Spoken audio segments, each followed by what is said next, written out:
المسؤولية، كلنا أول ما نسمع الكلمة دي بنخاف، وأنا واحد من الناس بحس ظهري وجعني أول ما أسمع كلمة المسؤولية. كلمة المسؤولية كلمة مهمة جدا جدا جدا، ولكن الناس للأسف حطت المسؤولية وظلمتها كده، حطتها في كورنر التعب. صديقي، لازم أقول لك نصيحة إنك أنت تتعلم تعرف تشيل مسؤولية في سن صغير جدا، في سن إنك أنت تكون سابق فيه في كل اللي حواليك بخطوة، لأن المسؤولية هي اللي هتطلعك شاب مسؤول، تعرف تفتح بيت، تعرف تفتح مشروع، تعرف فعلا تكون شخص ناضج معتمد على نفسك.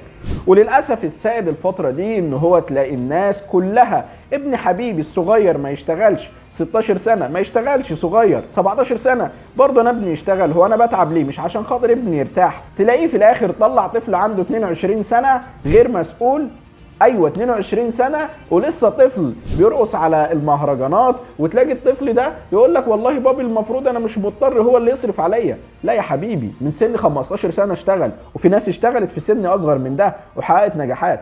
انا واحد من الناس كنت بشتغل من سن صغير جدا، وده انعكس عليا. الحمد لله من بعد ما اتخرجت كنت قادر افتح المشروع بتاعي وحلم حياتي، وفي ناس ضحكت عليا وقالت لي مش هتقدر. طيب ايه المشروع بتاعي؟ انا محمد امين، صاحب اكاديميه فيوتشر بايونيرز للغات. الحمد لله حققنا نجاحات كتير جدا. في سن صغير كنت بجيب مدربين اجانب، وبجيب في التيم بتاعي مدربين اجانب في الاكاديميه. في ناس قلت لها في السن ده اقسم بالله ضحكت عليا، ناس قريبه مني، قلت له انا هجيب مدربين اجانب يدربوا الناس ويدربوا المدربين اللي عندي، سخر وضحك.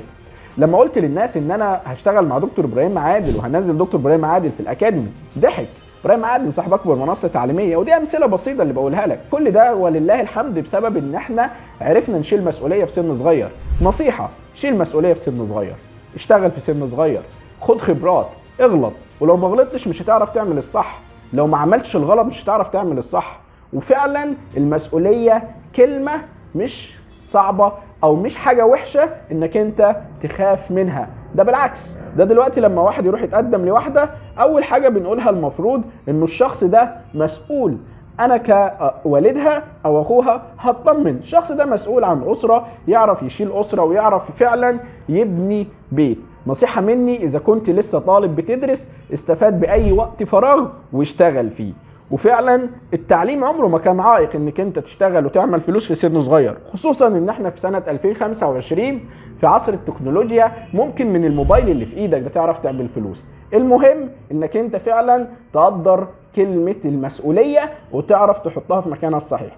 شكرا لك.